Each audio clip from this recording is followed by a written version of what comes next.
know we're recording. We just did all this a second ago. What's up, creeps? Hey, swallow the bits of pizza in my mouth now. Thank God for that. All right, it's the second week of January. We're predicting that the world is a better place already, Yeah. and only good things are gonna happen. And that's just delightful. Lots of buttery goodness. All the buttery goodness. We're gonna get done for plagiarism. Okay, yeah, fuck it. No beating around the bush this week. Yeah. Gonna get straight into my story. Go for it. You already know this story, or you should at least. Okay. Well, part of it. Early one morning in the 1930s, a young girl is walking down what is now St. Anne Street in New Orleans. New Orleans. She's covered in blood from the wounds on her wrists. Police find her, and she tells them that these two brothers had abducted her and cut her wrists so that they could drink her blood. And once they had their fill, they would redress the wounds and leave again. They would leave every morning before the sun came up and return every day after dark to reopen the wounds and feed again. I remember this, yeah. When she brought the police back to the apartment, they found 4 other victims, all bound and cut, with one already dead. The apartment belonged to the brothers John and Wayne Carter, who, according to different sources, were either well-to-do local businessmen or hardy dock workers, but fairly well-known members of the community either way. Pillars of the community. Pillars. Absolute pillars on them. Rather than try and hunt them down, the police left a team of their biggest officers in the apartment to wait for them. Their biggest officer. Their biggest officers. That night, when the brothers returned, the police sprang into action, but apparently the two fairly small men put up such a fight that it took 8 police officers to subdue them, with some reports saying that the men actually jumped from their second-story balcony down onto the street with ease before finally being captured. Wow. The Carter brothers were executed for their crimes, but over the next year, reports of people seeing them throughout the town kept coming back, to the point where their coffins were actually exhumed to prove that they had in fact been executed. But when the coffins were opened, they were both empty. Wow. That's cool. Throughout the years, there have been multiple sightings of John and Wayne, I'm assuming together, and it is said that they return to their apartment still to this day, which is a totally badass looking typical fucking New Orleans building, every year around Mardi Gras. Supposedly even the current owners have had run-ins with strange figures and noises on their second floor balcony. Now, of the survivors, oh sorry, I meant to actually ask you. So they had all been in the apartment for varying lengths of time. The little girl had only been fed on, I can't remember the exact number. It was something like 6 times, right? They had fed on her. But in order to make her a vampire, they would have needed to have fed on her 7 times. Or something. That was it, right? So one survivor, an adult lady, sent herself to an asylum because she knew that she had been fed on so many times. Yeah. And that she would need to feed her desire for blood if she was left out in the regular world. Yeah. And a man who went on to become a prolific serial killer, who I can find absolutely nothing about. But the legend goes that he escaped from New Orleans, some say to Chicago, but who knows. And his diary was found in the Bourbon Street house where he lived, and it's said to have all the intricate details of his insane, blood-filled dreams.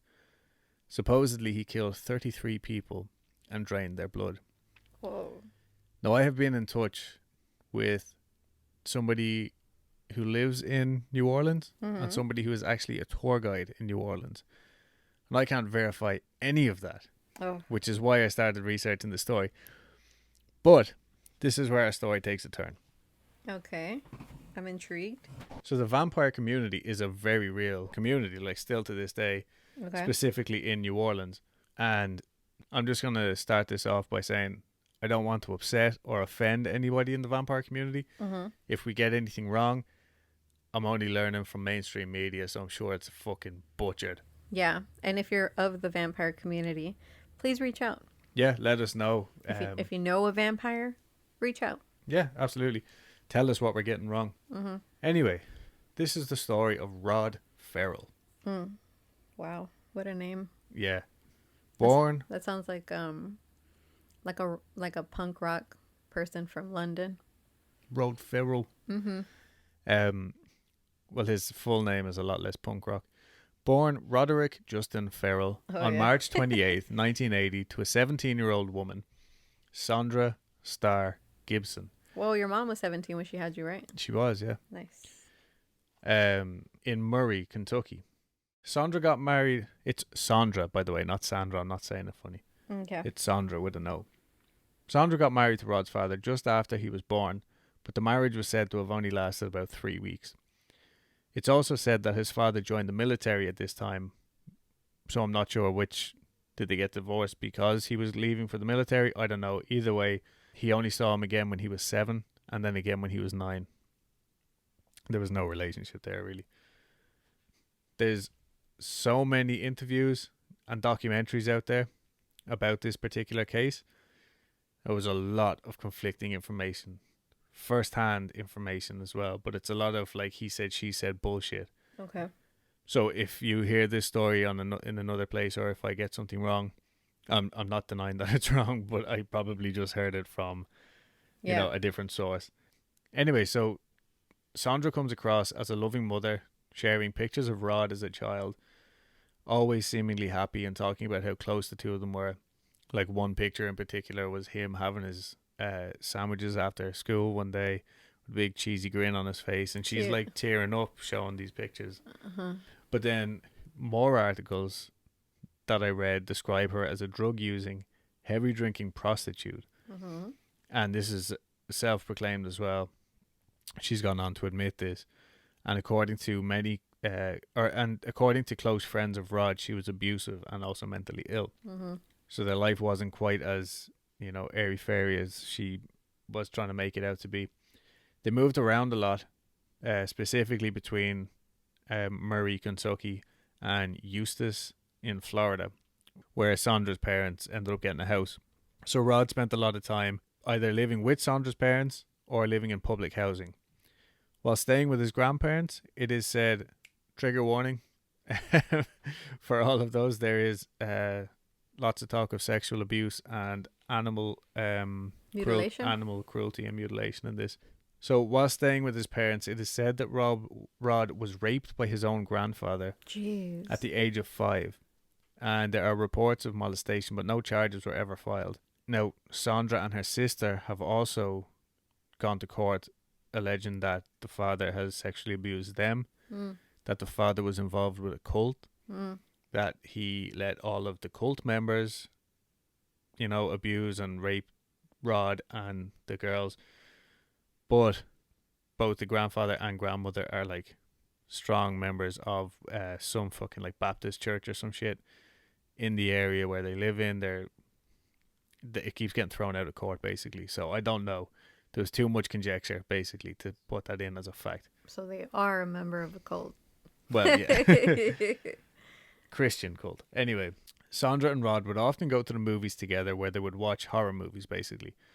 It sounded like pretty fucking cool. It said the two of them began to obsess over these films, their favorite being The Crow. Nice. Yeah, I still have never seen that. Lame. So Rod would actually borrow his mom's clothes. Like there was a particular black top that he would borrow and like take her makeup and do his makeup like The Crow and shit like that. Cool. Yeah, cool, like typical little kid shit. Maybe not in Eustis, Florida, but very cool. Yeah. So Sandra admitted that she would allow Rod to smoke cigarettes and weed, and like she didn't really care if he was going to school or not.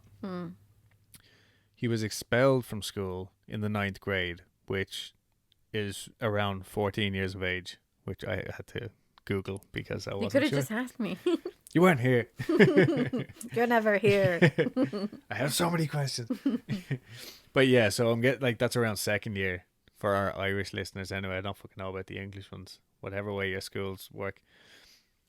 About 14 anyway, he was expelled from school. But in the time between moving back to Murray and being kicked out of school, he ended up meeting an older boy called Stephen Jaden Murphy. Mm-hmm. So he just goes by Jaden, right? And according to Jaden, he had seen Rod around the school and felt he was a kindred spirit. They both wore all black, had the same kind of style. Apparently the other kids would try to get them to fight, but Jaden followed Rod into one of his classes one day and introduced himself. So I think they had a mutual friend who we'll meet later on. Okay. So Jaden is a member of the vampiric community. Nice. And Jaden is his, I think, self-given vampiric name. Okay.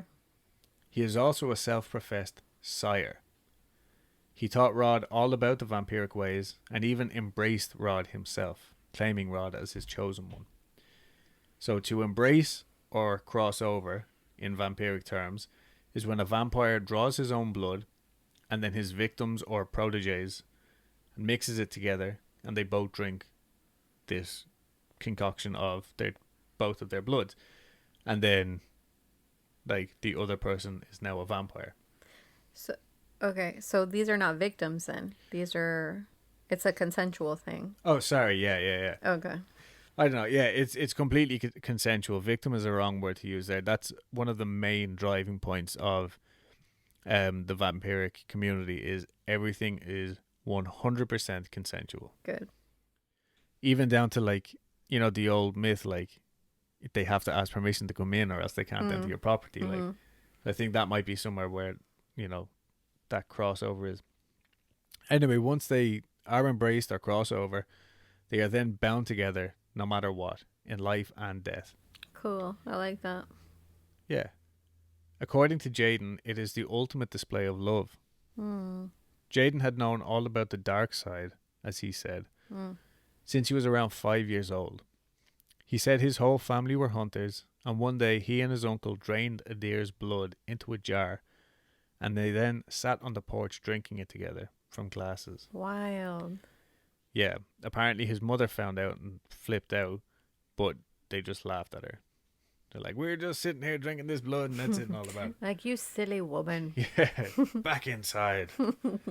Away from these men doing Make men us- things. Make us sandwiches. Yeah, for our blood.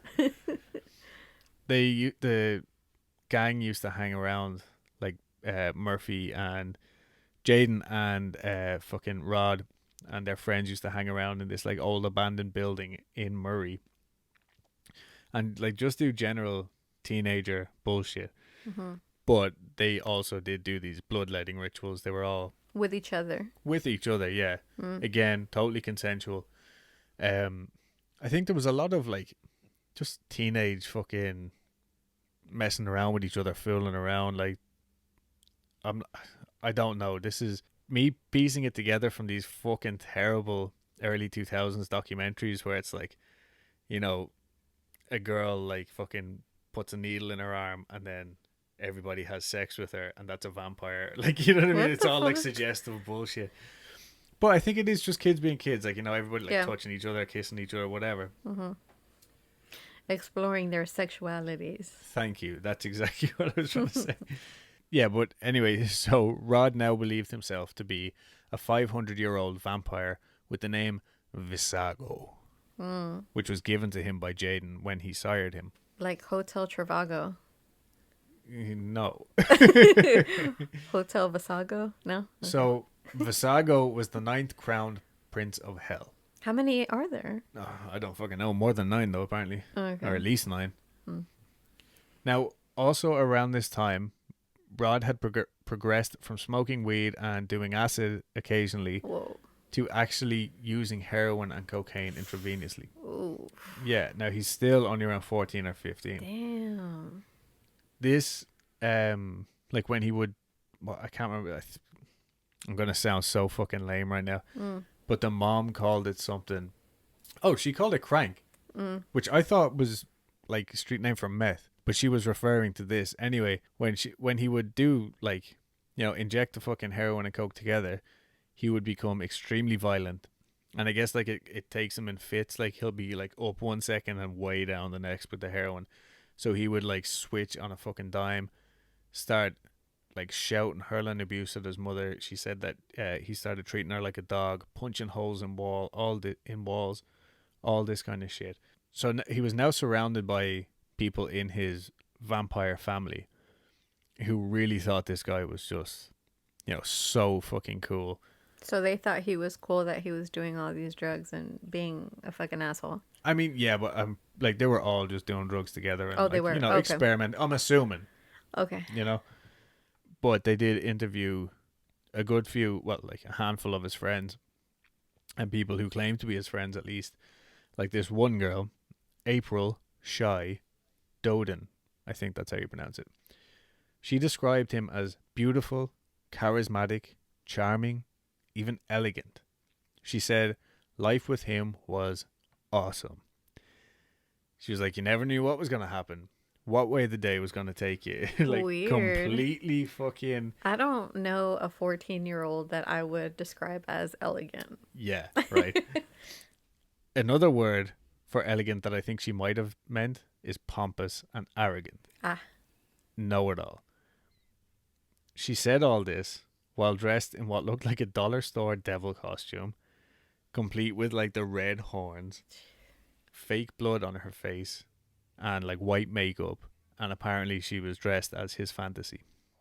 Do you want me to dress up like that for you? Please.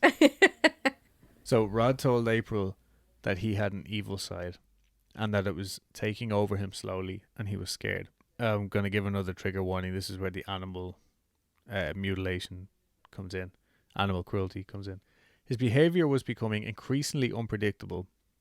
He apparently cut someone so deep in one of his bloodletting ceremonies that they could see the muscle. Oof. Yeah.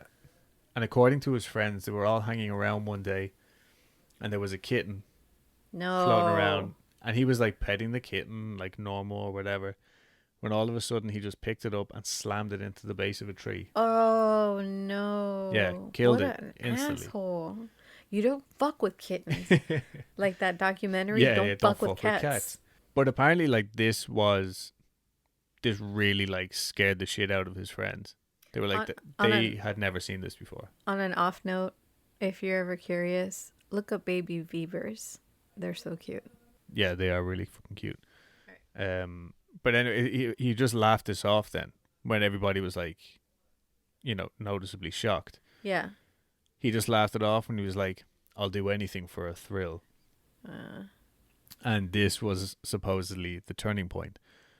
But none of the documentaries, cause I watched one main documentary, like long documentary, and then skimmed through another couple and then watched like some shorter like YouTube documentaries that all kind of covered the same ground. None mentioned this, but I actually Googled it specifically because it was such a fucking strange point or it was strange to me that it wasn't covered in these documentaries, because this next thing is way worse than what happened with the cat. What?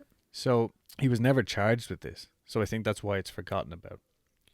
So I can't say for definite if it was him, but it is assumed that Ferrell, or Rod, along with someone else, broke into the Murray Calloway County Animal Shelter on October 14th, 1996, and let dozens of dogs out of their kennels, vandalized it, and also killed 2 little puppers.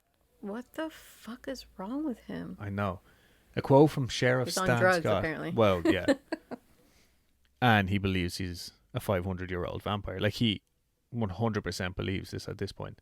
A quote from Sheriff Stan Scott. We're dealing with some sick individuals and I want them caught. This goes way beyond a simple breaking and entering. One of these animals was stomped to death, and the other had its hind legs either pulled or cut off. This is a case of absolute vandalism, and these people need to be caught. That's how I'm assuming that sheriff spoke. So this happened in October, and in November, Ferrell gets Scott Anderson, Charity Kesey, and Dana Cooper to drive to Eustis, Florida, to pick up his friend Heather Wendorf. Now remember, he had been in school in Eustis. The plan was to drive to New Orleans and live together as one big, happy, vampiric family. Scott Anderson, 16 years old, came from, quote, grinding poverty with an alcoholic father who had abused his mother. Charity Kesey, also 16, was said to be Rod's girlfriend, although I found a physical letter that's for sale on some website, which she sent to, or which is addressed to Star, which is Saundra's nickname, remember, and Rod, in which she blatantly states that she is into women and is also in a committed relationship. Mm-hmm. Also in this letter, she's begging Rod's mother to forgive her, saying she would never want to take her man away from her because she's not into men. This is how this comes out. Like, she's only into women, like, so not to worry about her. Again, this isn't mentioned in any other article or anything that I found. I just thought it was super strange, and I'm assuming that the papers just ran with it and said, oh, it was his girlfriend because they're the same age. But then there is also CCTV footage of the two of them making out. So I don't know. From the sounds of this vampire family was kind of just one big fuck fest, you know. So Dana Cooper, 19, I read somewhere that she was the reason why Rod was involved with the family, but it's made pretty clear everywhere else that Jaden brought him in.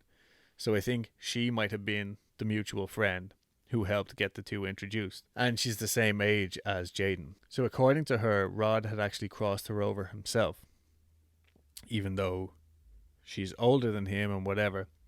And she had been having a shitty time at home and wanted to go with them for a fresh start. So Rod was supposed to look for permission before he crossed anyone over, specifically from Jaden because he had crossed him over. Mm-hmm. And the idea was that they would live forever and Jaden would, give permission to who can enter and leave his family or whatever. So this caused like a lot of tension. So they had already fallen out because of this in the past. Rod met Heather Wendorf, who was only 15 at this stage, while he was still in school down in Florida. She was described as a, quote, troubled Eustis High sophomore who rebelled against her parents over cleaning her room and other trivial matters. So again, a regular fucking kid. According to Heather's sister, Rod used to call her collect, so they stayed in touch, but these collect calls like caused a fucking huge phone bill for her parents, and when they found out, they put a stop to it, which apparently made her very angry. So Heather told Rod that her parents were abusive. She said her dad was violent and her mother did nothing to stop him. According to Ferrell himself, she led him to believe that her dad was also sexually abusive, and she said that she wanted to run away. So they all piled into Scott Anderson's little Buick, and it was like little, I can't remember what the fucking make of the car was, but it was just a little Buick hatchback, and they head for Eustis, which today is around a 12-hour straight drive, no stops. So like that's quite a journey. I can imagine back then there was probably less highways or whatever as well. And according to Dana, the atmosphere in the car was like pretty tense fairly early on into the journey. Everybody was squeezed into this little hatchback. All the possessions that they had grabbed were like stuffed in with them. They had them on their laps, whatever. So they drive the whole way down, only stopping for, to use restrooms and gas stations and grab food. On November 25th, they arrived to pick up Heather. They wanted to steal her parents' Ford Explorer because it was a larger vehicle and they were adding another person, Heather, to the mix. So they told her to leave the garage door open and she told Rod where they kept the keys. So before they could do anything, they had to cross Heather over. She was still just a regular mortal. So Ferrell took her to a cemetery and they performed a ritual. And they, at this stage, Ferrell had also been taking acid and dropping pills or whatever, like consistently throughout the day. And he went with Scott to Heather's parents' house. The three girls stayed with the Buick. And they were like, look, we'll come back and get you once we get the car. So once they get into the garage, because the door's already been open, or was left open for them, they look around for something to use to protect themselves. Now at this point, because now I've seen interviews with Rod today, and I've seen interviews when he was first, like when he was like 16, 17. He said the first interview I saw when he was younger, he said he went into the garage and he was looking for something, but he sees a chainsaw and he says, no, it's too loud. And he sees an axe and he goes, nah, it's been done before. And then he sees a crowbar, so he grabs the crowbar. Now, in his later interviews, he says, oh, I was such a small, weedy teenager, and I thought that Heather's dad was going to be, you know, this big, fully grown man. I wouldn't stand a chance if I got caught. I was so scared. Yeah, so, like, he's kind of changed his tune It's like, in later years. but in both situations, it kind of sounds like he had intent to beat this man, Yeah. you know? So they go into the house, him and Scott. Bearing in mind, he's also, like, tripping balls. The first thing they see is Heather's dad asleep on the couch. So they walk past them into the back bedrooms where Heather told them that that's where they keep the keys, in a little dish on top of their dresser. So he can't find the key. And at this point, Ferrell claims he just saw red. I had to really try hard not to just write Rod sees red because I thought that sounded funny. But anyway, he just goes back out into the living room and starts beating the dad with the crowbar. The dad's asleep, or was asleep still. He just starts wailing on him. And a quote from this fucking idiot. I was trying to impale him. I didn't know at the time that you need sharp objects to impale people. What kind of fucking vampire are you? In the 500 years that you have been alive, you don't know how to impale someone? Literally, a spike. That's all you fucking need, you twat. My next point here is fucking smug, arrogant wanker. I fucking hate this guy. Right? Like, the more I was researching this, I was like, this guy's a prick. Anyway. So, unfortunately, Heather's mom hears all the commotion and comes into the room and confronts him, asking who they are and what they want before throwing a, quote, scalding hot cup of coffee. Now, I will just say here, Americans do not make scalding hot coffee. Okay, those coffee makers that you guys use, like, today still, they make warm coffee. They don't make scalding hot coffee. So I think that's another point where he was like, oh, I was acting in defense. Bullshit. He strikes her with the other end of the crowbar, reportedly hitting her so hard that he severed her brainstem, killing her instantly. Damn. But he continued to beat her, even though she was already dead. There's mention of the bodies being burned with a V shape, which is supposed to be his symbol for, I mean, I guess V for fucking vampire. I don't know. And there was blood everywhere. There's reports of him, like, dancing around the bodies, and that I think that's stretching it. So Scott was with him this whole time, and apparently he was just frozen stiff. He was completely shocked by Rod's actions. But once the parents were dead, they just went straight back into, okay, we got to find the keys, and they were exactly where Heather told them they would be, in the dish on top of the dresser. They stole a pearl necklace and some other bits and the couple's credit card. So now, at this point, they drive back to the girls, and they were waiting in Scott's car, which apparently barely had any gas left. Like, these kids were fucking broke. So when Heather sees the truck, right, they're like flashing and beeping, like, you know, and cheering and shit, being like, hey, we got it. But she thinks it's her parents coming to get her back. So she floors it in Scott's car. But I think this particular thing is bullshit. Yeah. Because she knew specifically that they were going back to the house for the parents' truck. Yeah. So anyway, the guys pull up beside them, still moving. They roll down the windows. They're like, here, it's us. They pull over, start transferring their stuff and change the plates. Supposedly, while Heather was still in the car, Rod is showing off to Charity and Dana, showing them the crowbar, which is still covered in Heather's parents' blood. And all this is happening, and the two girls, like, are in shock. But Heather still doesn't find out until they've left town. I don't know. In an interview with Dana, she tells them, like, how afraid they were, and, like, he was a totally different person. He apparently kept taking out the crowbar to show them. He had it under the driver's seat, or he had it under the seat of the Explorer, and he would just take it out periodically on the drive and just be like, yeah, and then I did this or I did that. All the while now, Heather, who has figured it out, is just quiet, I guess. Yeah. Heather's older sister arrived home from work later that night to find her parents dead, her sister missing, and their car stolen.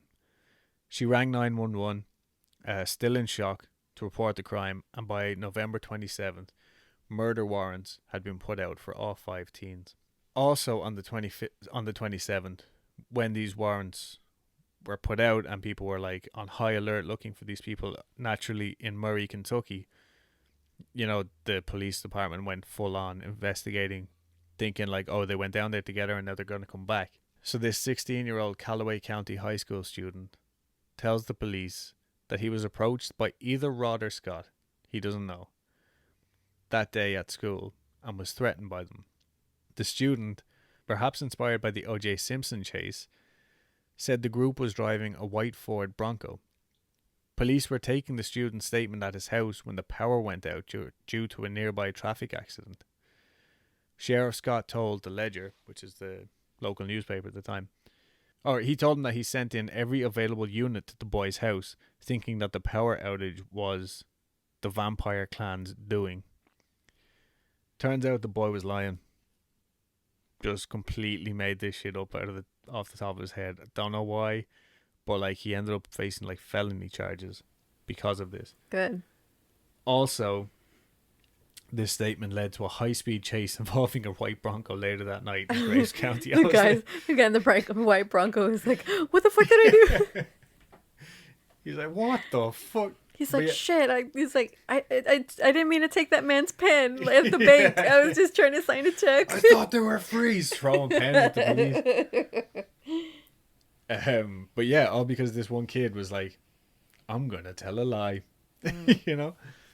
Here's your felony. Yeah. So according to Rod himself, he was just living his ultimate fucking dream. This was everything to him. He believes himself to be the most wanted man in America, even though he was only 16. He said something along the lines of, every single cop is out there looking for me. What a rush, man. So they were aiming for New Orleans, but I guess they were trying to lay low because they went off the grid for the next few days. According to Dana, they stopped somewhere. Now, I'm assuming this is somewhere in Louisiana. It could have even been like the outskirts of New Orleans. But whatever it was, they were in a really bad part of town. And she said that Rod was there trying to meet up with his old friend, Chicken Man. Now, Chicken Man, that rung a bell with me. I was like, hold on a minute. So Chicken Man, or Prince Kiyama, I might be saying that wrong and I'm sorry if I am. He was acknowledged far and wide as the one true king of New Orleans voodoo. So I'm not going down that road, but he seemed like a man of some repute. He was definitely a well-known character, and I just can't imagine him having anything to do with this kid. Yeah. So I don't know where that came from. I think maybe it could have just been Rod spouting off, like, shooting out these names that he had heard through the fucking, because of his fame or notoriety or whatever. Mm-hmm. And just trying to impress the rest of his, family. But either way, while they were there, they pulled up to this place and Dana said, like, it was the worst part of town. And they were heading for a specific, like, apartment complex. And there was all people in there, like, it just looked rough. It looked so bad that they saw a police car at the other end. And the police car, instead of just driving straight towards them, drove around the block to come catch them at the entrance. And they were like, what are you doing here? Rod speaks up and he says, I'm just here to visit a friend. And the police are like, oh, well, like, I wouldn't go down there if I was you unless you're armed. Like, you don't have weapons on you, do you? And he said, no, it's fine. Like, I know my friend. He lives right here. So with that, the police were like, well, you should really go back, but whatever. They piss off. But it turns out they were actually just there to rob a house. And the house that they go to had 2 cars in the driveway. And at this stage, Rod is fully armed. I think he stole a gun from Heather's place.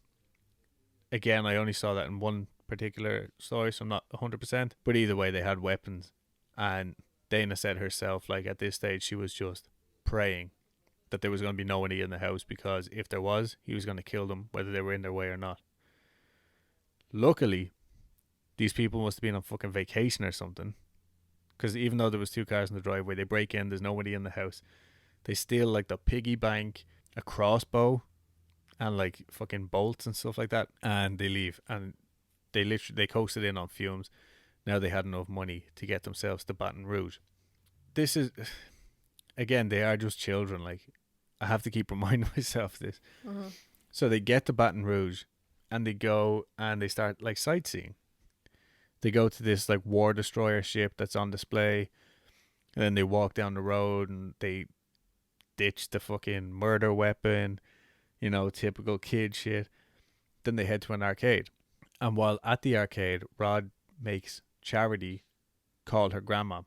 She calls her grandma, and her grandma gives her her mom's number, and her mom says, look, I don't care where you are, like, let me just send you the money. Like, I just want you to have money so you can spend and do whatever with it, like, you know, be safe. I'll wire the money to such and such a place. So she has the money sent to a hotel.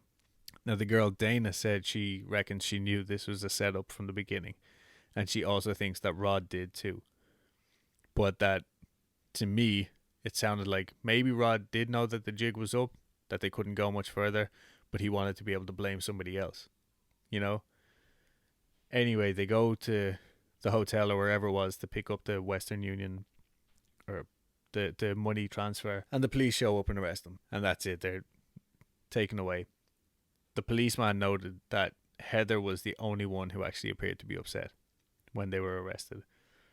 All the footage of Rod shows him being a complete showman. He is loving every fucking second of it, blowing kisses to the cameras, like slamming his face up against window, like making dumb faces. As he's walking past a reporter or whatever, you know, the reporters are shouting out, like, why'd you do it? Why'd you do it? And he just goes, God bless America. Keeps walking. Like, he does it with a smile on his face. Like, he's just taking the piss out of everyone. The media went absolutely fucking banana skins with this story and started calling the gang the Vampire Clan. Apparently that comes specifically from the UK Independent. They named them that. And they started blaming everyone for everything. They were saying, oh, they play Dungeons and Dragons and Vamps, which is like a vampire version of Dungeons and Dragons. And Was this around the Satanic Panic? well, it was 1996. I mean, I think even if it happened today, they'd still say, oh, it was Marilyn Manson. I seen him. Yeah, yeah. You know what I mean? Or fucking whatever. Like, they listened I think it was around the same, because was it the Memphis 3? Wasn't that around the 90s? Yeah, I think, like, to be honest, that whole Satanic Panic spanned from, like, the 70s to the fucking early 2000s, basically. Like, even Bowling for or fucking the Columbine Massacre. Yeah. They started blaming Satanists and heavy rock and roll, you know? Remember when goth rap was like a movement for a very short time? Nope. Yeah, there was goth rappers. That sounds fucking awful. I'm not gonna lie. Rapping about graveyards and bats and shit. I'm so serious. Oh, no, I know. I believe you. Anyway, so from the Independent UK, the events in Murray have sparked a wider concern about vampire worship, especially among American teenagers. Ever since the publication of the Anne Rice blockbuster Interview with a Vampire, police and FBI officials have reported a growing upward trend in vampire incidents. These accelerated after Tom Cruise made blood-sucking look so glamorous in the movie of Rice's book. In Murray, that movie has been one of the most popular rentals among local youths, and Ferrell once had to pay a $30 overdue charge for keeping the film more than 2 weeks. Ferrell had been trying to change his name to Lestat, the central figure in Interview with the Vampire. So yeah, you know how I feel about people throwing the blame on, like, modern media or anything like that. You love it? Yeah. I hate it. I hate it so much. Yeah, I mean, like, I think it's crazy. I would, like, I've read all those books, even the new ones that have been still coming out. And you've never killed anybody. I never wanted to be a fucking vampire and kill anyone. Yeah, like, I can understand maybe I don't know, wanting to dress up as a vampire for like sexy role play or so, like, you know what I mean? Yeah. But not. Anyway, we're not going down that road. We're not those people, I guess. Yeah. We're just normies. Simps. Apparently, Rod knew how to work this. Rod knew how to work his rod. Apparently, Rod knew how to work this like media attention and completely fed into it. He claimed he was being framed by another rival vampire family. He made all sorts of ridiculous statements, and when reporters shouted questions at him, he would just say shit like "God bless America" sarcastically, Yeah. all that kind of thing. He put on such a good show. I hate to give him any credit for that, but Yeah. he did. Like, he really played the part. Mm-hmm. The whole time he was on trial, he acted a bit crazy. According to interviews with him, he was just trying to look out for the other four, trying to make it seem like he was the crazy one, he was the leader, and the rest of them were just following orders, which I think is true to a certain extent. But there was like Dana and Charity. They both knew that he was going there to kill Heather's parents, or at least they confessed that to the police that they knew. Yeah. So they didn't try and stop him. I get it. I also don't think that he did that to like be a martyr for his friends or anything like that. I think he purely did that just so he could be like, no, don't look at them. They're just followers. Look at me. Yeah. You know what I'm saying? I'm the mastermind, you know? Yeah, I am the vampire. But again, this whole case is just so fucking convoluted. They called Jaden Murphy, the guy who sired him in, to come in and explain to the court just what it meant to be a vampire, to be a member of the family. And again, this guy is another fucking attention seeker. Loves talking about himself. And, you know, how he influenced fucking everybody and all this and that. Like, as far as he's concerned, he is the head of this family or clan or whatever you want to call it. He thinks very highly about himself and just has a very dramatic way about him. Like I was saying, you know, he goes on, he claims that Rod, like, he, in one of these interviews in TV's like, he betrayed my trust, he betrays my love, and like, by embracing these other people without coming to me for permission, all this bollocks, like. Yeah. And if he does hear this, because there is like a very good chance that he will, because one of the YouTube videos I watched, he did like a quote personal interview for him over Facebook Messenger. Like, the dude fucking loves talking about this. That's interesting. So, like, he kind of sounds like the character in Anne Rice's books. Is it Marius or Armand? Where he's just like angry at Lestat for just being out there and not following the rules and shit. I think it's interesting how there's a parallel between what they're acting out in real life and in the literature. Well, I mean, maybe that's not a coincidence. But either way, if he does hear this, I don't care. Like, that's exactly what I think of him. I think he's an attention-seeking fucking dramatic bitch, basically. No offense. Feel free to reach out. And, like, if you do hear this and you want to, like, clear that, reach out. We'll interview you, by all means. Another thing he said was he betrayed his love because he threatened him and his fiancée. It starts to sound like a big fucking, like, love triangle, basically. He's gone on to say that Sandra, this is Jaden still, he's gone on to say that Sandra wanted an incestuous relationship with Rod and that he was saving him from her. Jaden was saving Rod from his own mother. He says that no matter what, Rod is still his family. Nothing can stop that. That's how deep the ties of the vampire family go. Sandra, Rod's mom, was also apparently wrapped up in all this bullshit too, even telling reporters at the time, oh, we live forever. You know, us vampire folk. She was also charged with trying to solicit a boy of 14 with lust-filled letters, saying shit like, let's spend our eternity together. We need to get you crossed over so I can be with you for all time and eternity, all this bullshit. Turned out that 14-year-old boy was Jaden Murphy's little brother. Whoa. Yeah, so this is just such fucking white trash stuff to me. You know, everybody knows everybody and they're all doing each other's cousins and this shit. And then, out of nowhere, like, she was apparently in love with Jaden too. So in a letter to him, apparently saying like, "I love you, Jaden, and I always will for like eternity and beyond. See you in my dreams, my seductive dark angel." Anyway, Charity Kesey was sentenced to 10.5 years. Dana Cooper got 17.5 because Dana was the only one who actually was an adult at the time of the murders. But they both knew that he intended to kill Heather's parents and did nothing to stop it. Scott Anderson, this one I do think he was like overly sentenced, if that's the term, because he received life in prison without parole. I'm not entirely sure what for. Like, I didn't find out the charges. I just know that his sentence was reduced to 40 years, as he was only 16 at the time. So he'll be eligible for release in 2031.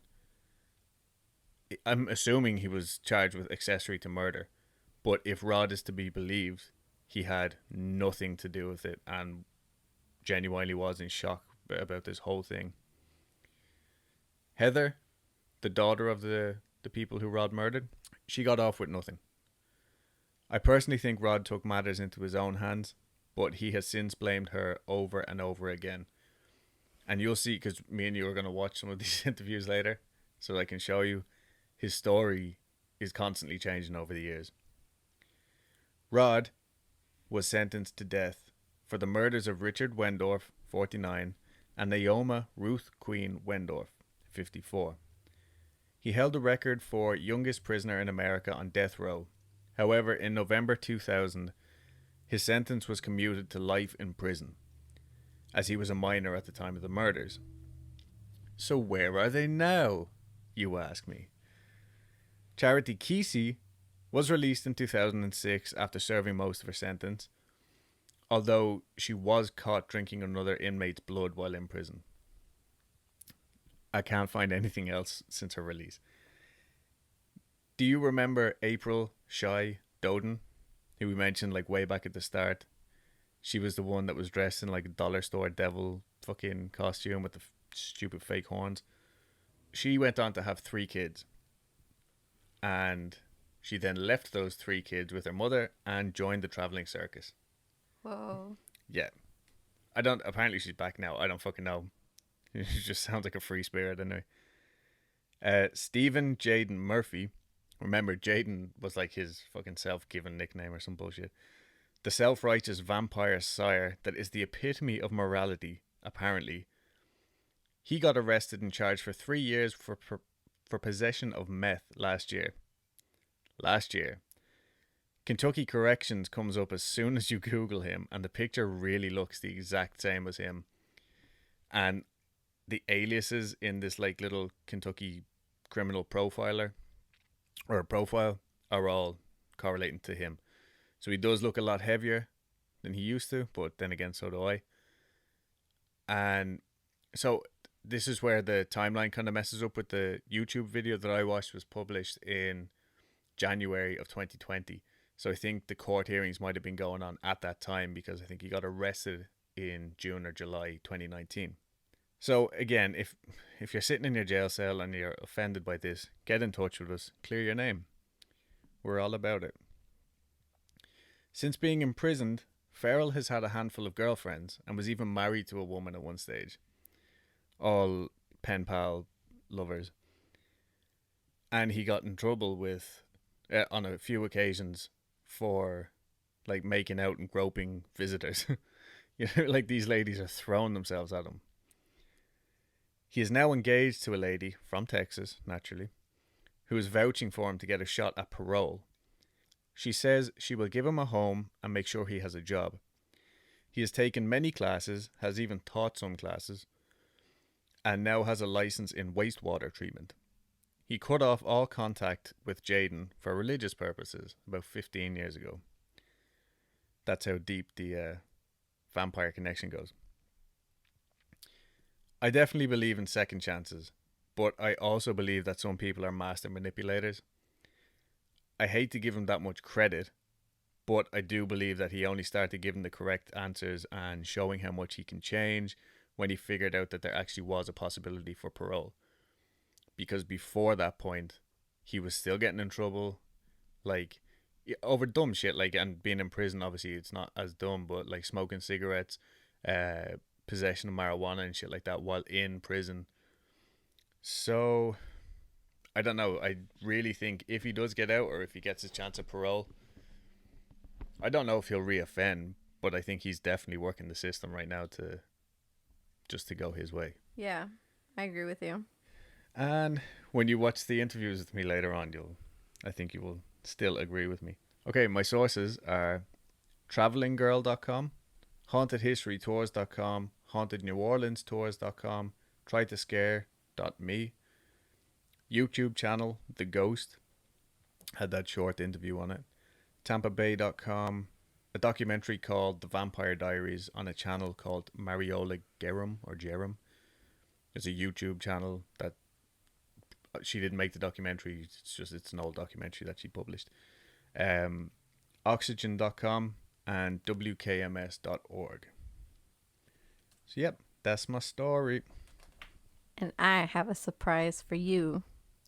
What? So, I like to put faces to the people that you talk about in your story and like the places or whatever. Yeah.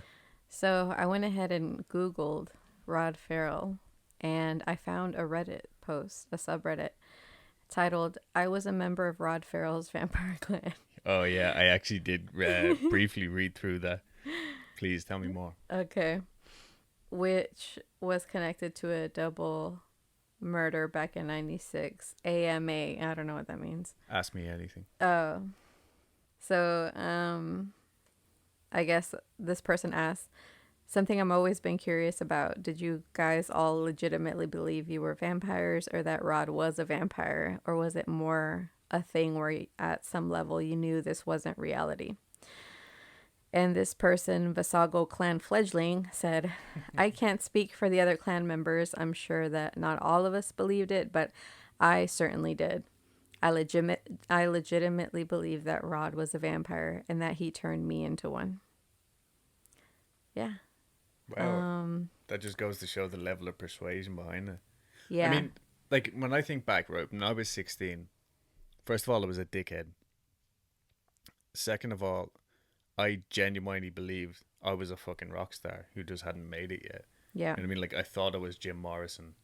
I thought I was, like, Slash's best friend and shit. But at the heart of it, I still knew, like, I have to get, like, a part-time job to pay for shit, you know what I mean? Like, Yeah. there's a certain amount of dream that you can have without really thinking, no, I actually am a vampire. Like, you know? Yeah. Like, where's that cutoff point? Well, Lazy the Sloth asked, how did you end up joining? Do you have the V mark? If you do, what's a V mark, Adam? Oh, remember I told you, so it was like what's the word? Like a brand. They would burn the mark of a V into their new family members, and they also claimed to have found it on the bodies of Heather Wendorf's parents. Mm. But they didn't actually mention it an awful lot in the articles, so I don't know how true it actually was. If you do, you should add it as proof. How do you feel about the murder? What was a typical day with the vampire clan like? What did you eat as a vampire? Vasago clan fledgling replied, Rod had a way of seeking out the loners and outcasts, and I was no exception. He found me during lunch and noticed my self-harm scars. He was covered in self-harm scars himself, but not from any self-hatred, rather from feeding his clan members. He asked if the scars were for drinking blood, and I told him yes, which was a lie, of course. He asked if I was a member of another clan, and when I said no, he asked if I wanted to join his. Seeing as I had practically no other friends, I agreed. I started hanging around the clan, and before long, he crossed me over. I used to have the V mark, but the scar has long since faded, luckily. Imagine having to explain that to everyone who saw you shirtless. Typically, we'd hang out at Rod's house, since his mother didn't mind our odd habits, or at the Vampire Hotel, quote, Vampire Hotel. Yeah. We took a lot of drugs, drank each other's blood, played a lot of Vampire the Masquerade. I guess that's a game. Yeah, so that's similar to Dungeons and Dragons. Oh, that's interesting. And I only didn't mention that because I hate the way the papers blame stuff like that. Yeah. For, Stuff. these things, yeah. And occasionally vandalized or robbed places. Although that was much less common. We did have a lot of normal days when we'd all just hang out, but as it was extraordinarily rare to go longer than 3 days without exchanging blood. Edit, forgot to answer how I feel about the murder. Honestly, at the time, it didn't surprise me at all. Rod had talked about killing people and had killed animals before. I knew he had the capacity to commit murder. Still, after being questioned by the police and being effectively shunned by the community, it drove me away from the vampire lifestyle and clans. I'm still not sure how I feel about it. I still consider Rod a friend, but he took it too far, and that's putting it lightly.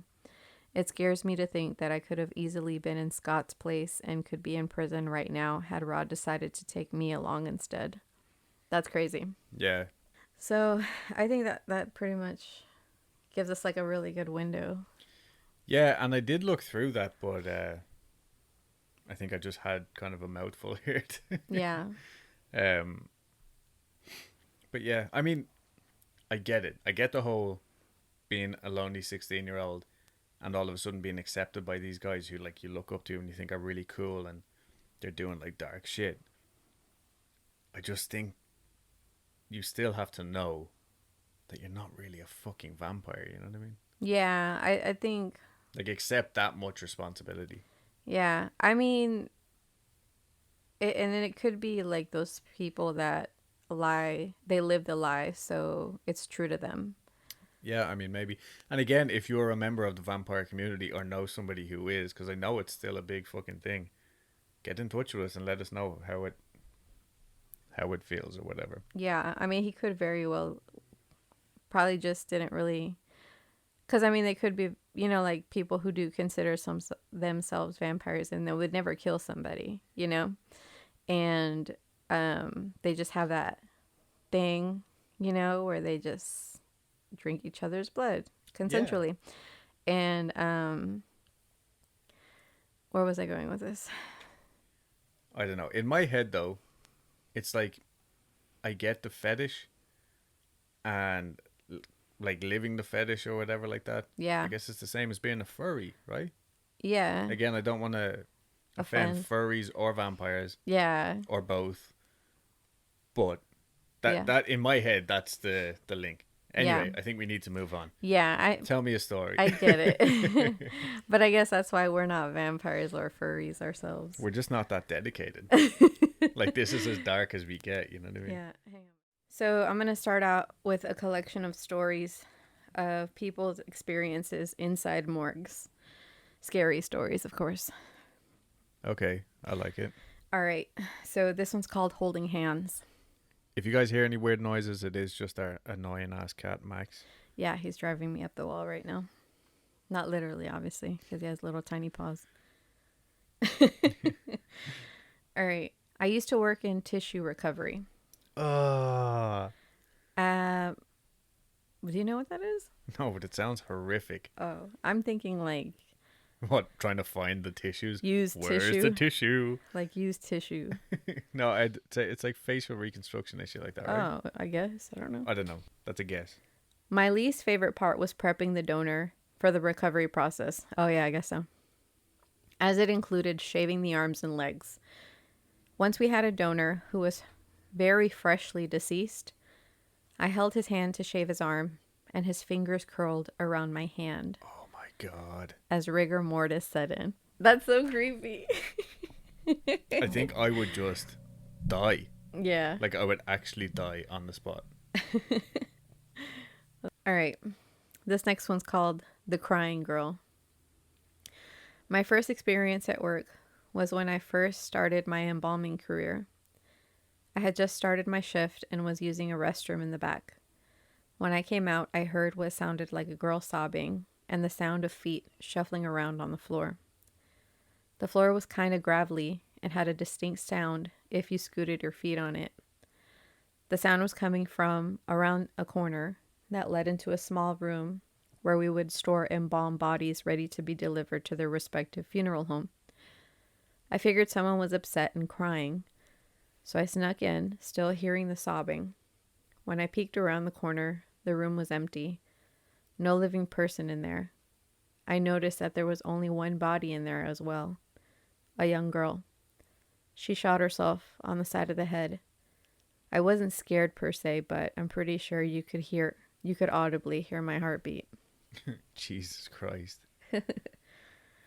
That, again, like, because this is a job that, like, obviously I'm nowhere near qualified, nor ever would be qualified enough to do it. You got to be a kind of person. Yeah, but I do think that it would be such a cool job to have. Like, grim, obviously, but... Yeah. I'd say yes and no. Because of the smells that could possibly come from a body. Oh, yeah. You know what I mean? That's why they get the Vicks rub under the nose, remember? In Silence of the Lambs? It's been a long time since I've seen that. Okay. I'm a little older than you. Okay, lady. I don't remember. Want me to get your walker? No, I've outgrown it.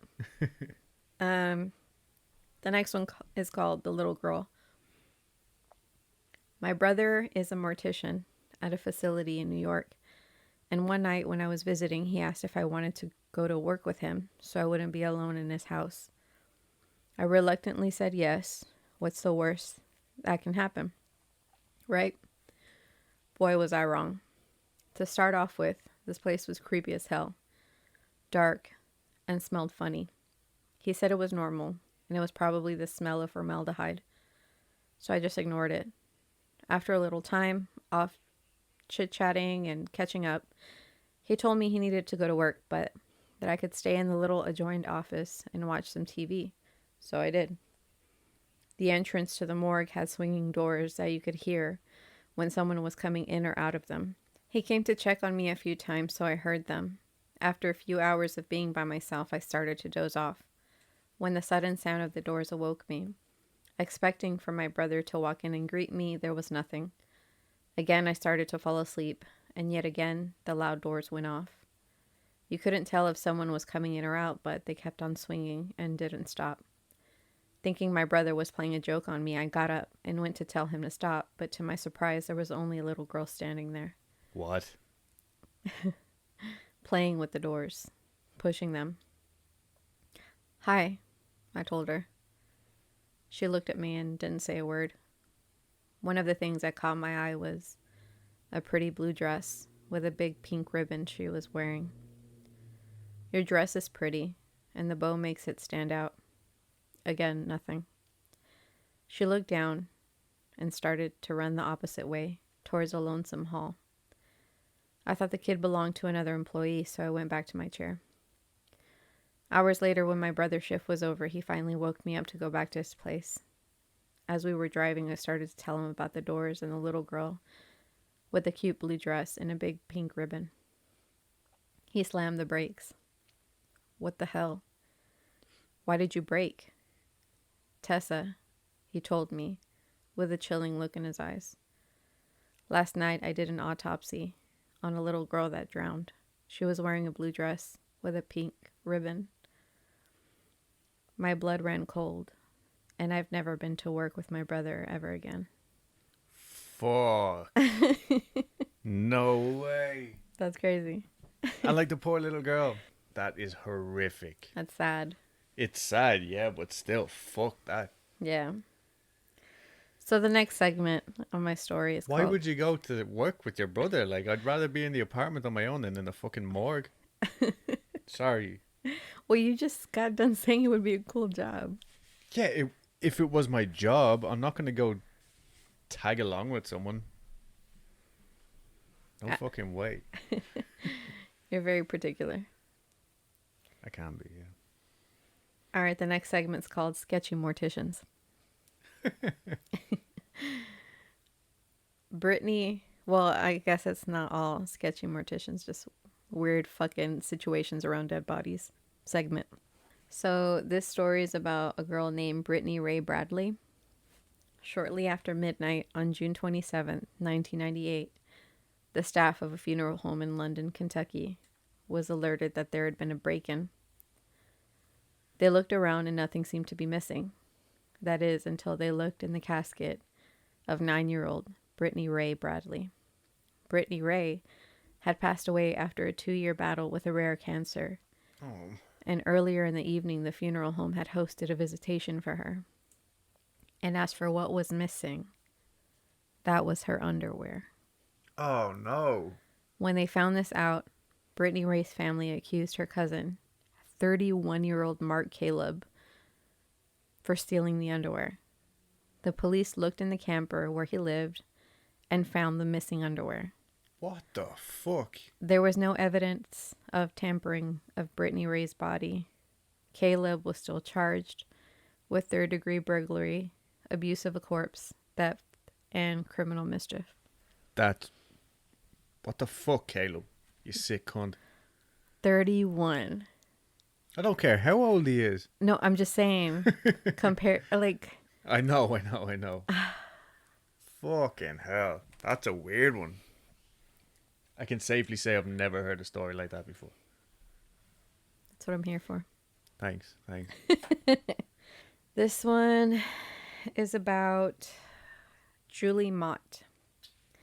On August 15, 2015, so not that long ago. Yeah.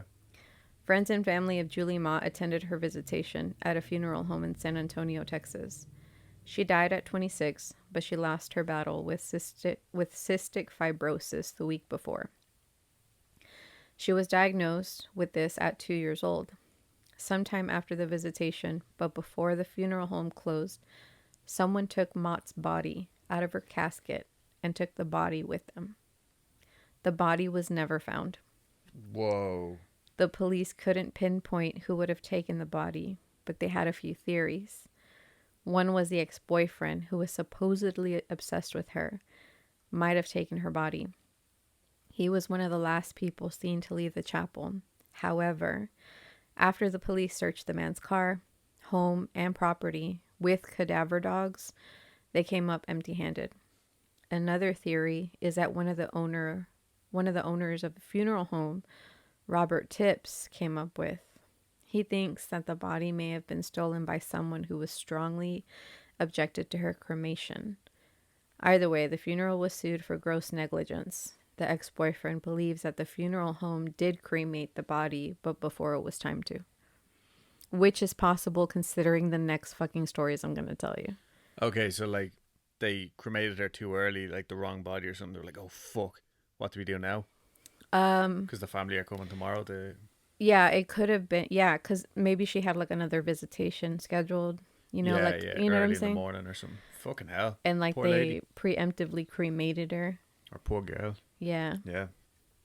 But they never fucking found the body. That's so strange. Like, I would rather them tell me, oops, we cremated her.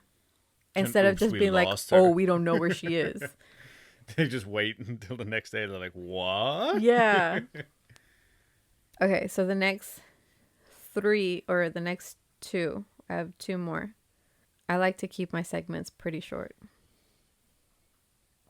Is that a dig? I feel like that's a dig. Well, no, because the last time I did a really long story, I felt emotionally drained. And that was the one about the possession of Robbie, the story that inspired The Exorcist. That was a long one, yeah. That took it out of me. And I want to keep my zen as much as possible. Yeah. For as long as I can. Walter, this is about Walter and Helen Okay, I remember writing this and I'm just like, I gotta get down the pronunciation of this last name. But I gotta get it down, but no, I don't think that's gonna happen. Pastenicas.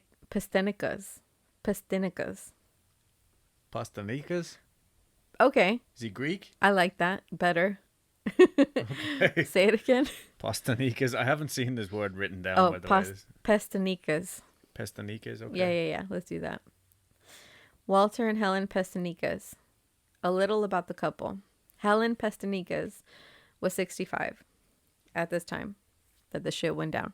Okay. No, I'm just kidding. Helen Pastenicas, 65, was elected to the Republican State Committee in 1980 and reelected in 82 and 84.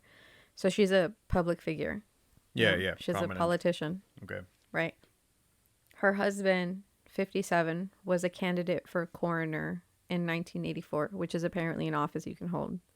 Again, you'd Like, have to be yeah, elected state for coroner, it. like head. Yeah. Oh, yeah, okay.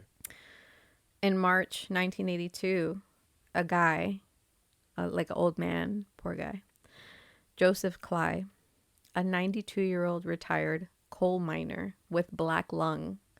Jesus, and he's 92. Yeah. Went to a hospital in none other than Scranton, Pennsylvania. Yeah. No, don't want to get sued. Because he was having problems swallowing. While he was in the hospital, he made funeral arrangements and living arrangements with Walter and Helen Pastenikas, who owned a local funeral home. At the end of the 4-week stay in the hospital in 1982, instead of returning home, he went to live with the Pastenikas in their rooming house, which is called the Stagecoach Inn. Even though in the agreement he was supposed to live with the couple in their home. That's even more strange to me. This whole thing is strange. The arrangement is just fucking weird. Yeah. He paid the couple $300 a month, and the arrangement was made that the couple would care for Cly. Right after Cly was discharged from the hospital, the couple took Cly to the bank so he could add their names to his account. This would allow them to withdraw money from his account on his behalf without requiring a signature from him or like for him to be present every time they'd have to do that. Arrangements were also made for a visiting nurse to come to the couple's home to administer vitamin B12 supplements to Cly. The couple agreed orally to follow the medical instructions and to supply Cly with food, shelter, care, and the medicine which he required. So, like, there was also prescriptions that needed to be filled. Take these at whatever time and blah, blah, blah. So they had to go get those prescriptions for him, pick them up, administer to Cly. Yeah. The Pastenikas, who were both in their 60s, put Cly up in a converted patio area of a defunct bar they owned in rural Scranton. So that's what the Stagecoach Inn was. An old bar that they now use as a rural house. Yeah. Or as a rooming house. 2.5 years later, on November 15th, 1984, Cly was found dead in that. 2.5 years. Yeah. He came to live with him in 82. And now it's 1984. The authorities were called and Cly's body was taken to the medical examiner. The authorities also noted that where Cly had lived for 2.5 years, like the room that he had been living in, was unfit for human habitation, according to them. Okay. There was no refrigeration. There was no sink, no insulation. Human waste was also scattered around the small room he was staying in. Jesus. The walls contained cracks which exposed the room to outside weather conditions. I mean, it's fucking Pennsylvania. Yeah. In November is when they found him, so it's fucking cold. While he was living at the inn, the couple told Cly's family that they did not know where Cly was. This was an effort to conceal his whereabouts. So everyone just assumed in the beginning that he was staying with the couple's house, and then he just fucked off when really he was staying at this, bar, yeah. Old converted bar. Right, this lame ass place. Yeah, yeah. Cly's body was taken to the medical examiner, and the ME concluded that Cly had been starved to death and had suffered severe dehydration. He also hadn't eaten in the days leading up to his death. At the time of his death, he only weighed 53 pounds. Jesus Christ. His ribs and sternum were pronounced. The autopsy showed that Clyde was dead approximately 39 hours before his body was found. Police did some digging and found that his prescriptions were never filled. The visiting nurse was told by the couple that Clyde did not want the vitamin supplement shots and that her services, therefore, were not required. Since Clyde paid the Pestanicuses, the ME had to give Clyde's body to the couple so that they could bury him, to add insult to injury. Yeah, what the fuck? Because he paid them up front already for the funeral. Yeah, this was a written contract. Like. Mm-hmm. The police said the family had the final decision on what to do with the body. Clyde didn't have many relatives, and the few he did couldn't afford a funeral for him elsewhere, so they also agreed that the body should be sent back to the Pestanicuses. That's awful. 6 days after Clyde was reported dead, the police went back to the room where Clyde had been staying and found that the couple had cleaned and painted it. There had also been a walker that had not been in there before. Oh, like this is to stage it, so for fuck's sake. The Pestanicuses were arrested and they were accused of holding Clyde captive as they stole his money and starved him to death. Clyde had given the couple access to his accounts, which had $35,000 in it when he moved in. When he died, there was only $55 in the account. Ah, God. The couple used the money to finance their political ambitions. The Pestanicuses' defense was that Clyde was old, anorexic, he suffered from black lung, and he had several other medical conditions that could have contributed to his death. They said that they did the best that they could for him, and he died of natural causes. They also accused the ME of botching the autopsy. To refute their claim, Clyde's body was exhumed in February, and another autopsy was done. The ME found 2 types of stitching on the stomach. Now, the reason why that's weird is because when they did the initial autopsy, after an initial autopsy, there should have only been 1 set of stitches, the one that ME made. Yeah. When they exhumed the body, there was 2. So remember the time of events. The ME did the autopsy and had to pass the body over to the Pestanicuses, and then it was buried. When they exhumed, the second pair of stitches was found. Yeah, I get it. Okay, cool. This indicated that he was opened after the initial autopsy, which there's no need for. Yeah. When the ME looked inside, he found that the stomach and the other organs were replaced with ones from someone who had eaten before their death. Oh my God. Isn't that insane? That fucking hell. Yeah. These people are fucking ruthless. Psychos, yeah. Yeah. That's politics, folks. The Pestanicuses denied swapping organs, so was never found out where these organs came from. More than likely from another body they buried. The Pestanicuses were found guilty in February of 1987 of third-degree murder and other charges. Third-degree murder, which I think is fucking stupid. Yeah. At the trial, 2 GOP officials testified that Helen Pestanicus asked them to intercede with Attorney General Leroy Zimmerman to halt the probe into Clyde's death. Testimony in the homicide trial, the longest in Lackawanna County history, began November 24th after 3 weeks of jury selection. Both were given 5 to 10 years in jail.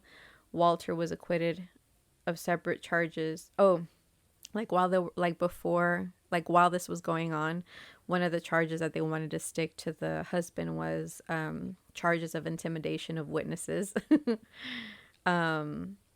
But they were cleared of that, and they were also cleared of charges of conspiracy to murder, which again I think is bullshit. Yeah. Yeah. Fuck. Well, that got dark real quick. Yeah. Poor old man. But you know what? What? He was like 92. Yeah. He had black lung. Uh-huh. and needed all this medication and B12 and the whole lot. He still survived 2.5 years. That was one tough old bastard. I wonder if they hadn't initially. Well, no, because then they wouldn't have shoot off the nurse. Maybe like the whole plan was to slowly. Yeah, drain. they probably thought it would look like an accident, but they were just fucking idiots. Yeah. But like, can you imagine if he had been taken care of properly? Probably still be alive. Yeah. 120 something. Yeah. Well, who knows? I mean, because, yeah, I don't know. That's my theory, and I'm sticking to it. All right. And the last story of this segment of Sketchy Morticians. This is the Tri-State Crematorium scandal. In 1996, Tommy Ray Brent Marsh left college to go home because his father was getting ill and could not run the family business, which was a crematorium that Marsh Sr. had built in the backyard of the family home in Noble, Georgia. Tommy Sr. had founded the crematorium in the mid-1970s and provided cremation services for a number of funeral homes in Georgia, Alabama, and Tennessee. He ran for coroner of Walker County, but lost by fewer than 100 votes. He had other businesses on the side, like tent rentals and vault constructions. While Marsh Jr. was running the Tri-State Crematorium. Yeah, crematorium. Thousands of bodies were sent to him to be cremated. In October 2000, the sheriff's department got their first report that something unusual may be happening at the crematorium. A gas man notified them to say that he saw bodies lying around the Marsh property, but the sheriff's department never followed up on the tip. 13 months later, the Environmental Protection Agency was given an anonymous tip that there were bodies in the woods around the Marsh's property again. They claimed to have done an investigation, but they found nothing, which, considering the findings, that's obviously a huge lie. On February 14th, 2002, the body received a call from an anonymous source that while walking their dog in the woods, they found a human arm bone. The next day, the police finally went to the crematorium and found 49 bodies that were supposed to be cremated but were not. They widened their search of the property and found 334 bodies scattered on and around the Marsh property. Some of the bodies had been dead for 5 years. Fuck. Some of the bodies were still in caskets and stacked on top of each other. Wait, but not buried? No. So where? Just out. Like out in the open. Isn't that insane? Like just outside. What the fuck? Yeah. Many of the bodies were not in caskets were just strewn about. Some of these bodies had hospital gowns and hospital wristbands still on them. They just threw the bodies out? Just out in the back garden? Like my back garden, I just threw a dead body back there. Now it's just sitting there. Like that. Why? Well. Okay. Wow. Well.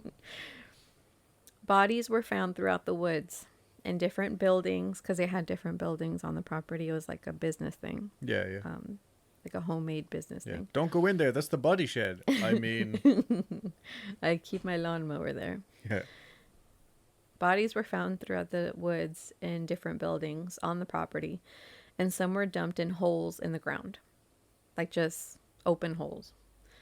Because some of the bodies had been dead for about 5 years, there were several levels of decomposition. For example, in the garage, police found coffins with bodies in them stacked on top of each other, and even more bodies just lying around with their fluids leaking onto the ground. Marsh's lawyer said Marsh, the junior, Marsh Jr., Yeah. suffered from mercury poisoning from the cremation process, and it was like he was living in a fog. The police, though, believed that he had just gotten behind on his work and never wanted to do it in the first place, so he just didn't cremate anyone. Marsh was hit with 787 felony charges, 179 counts of abusing a corpse, and 439 counts of theft. Marsh pleaded guilty, and he was sentenced to 12 years in prison in February of 2004, with eligibility for parole. 12 years isn't a very long time for all that. No. With time off for good behavior and time served, he could spend fewer than 4 years in prison. Fuck's sake. It also cost the county and the state $10 million for the cleanup and recovery of the bodies. 133 of these bodies could not be identified. Oh, I don't know. That's fucking insane. That is batshit. Yeah. Other family members expected a longer sentence. Yeah. Of course. The indictment against Mr. Marsh cited all those felony counts, and they all had like possible sentences of thousands of years in prisons, like in summation. Mm-hmm. Mr. Marsh's lawyer, McCracken Poston, that's his name, said then that it was a bit of overkill in a case where none of the allegations had anything to do with a living being. This reminds me of kind of like in Bob's Burgers in the first episode. He was like, "Oh, we care more about the dead bodies than we do the living these bodies." Yeah. That's what this reminds me of. I watch a lot of Bob's Burgers. In civil suits, 1,600 family members received $36 million from funeral homes who sent businesses to Tri-State.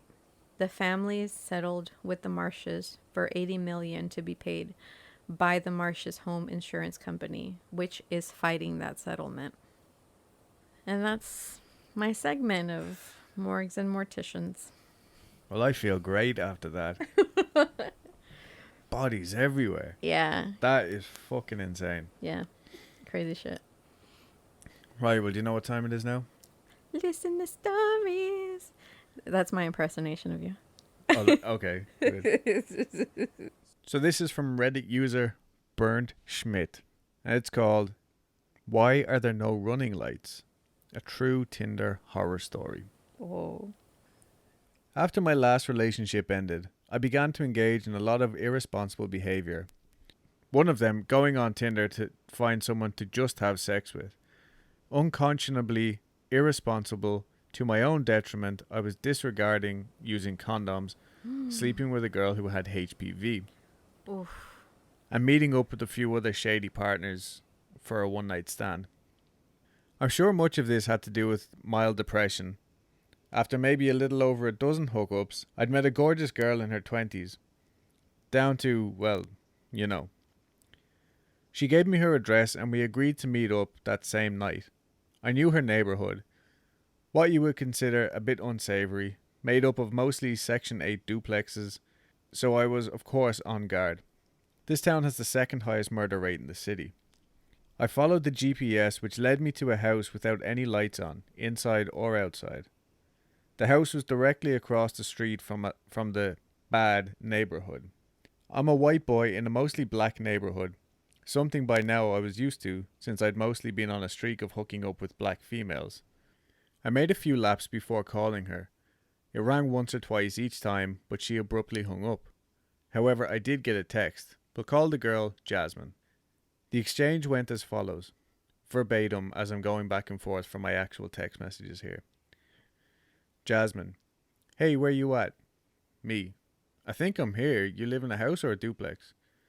5 minutes go by without a reply and then they started again. Jasmine: "Where you at?"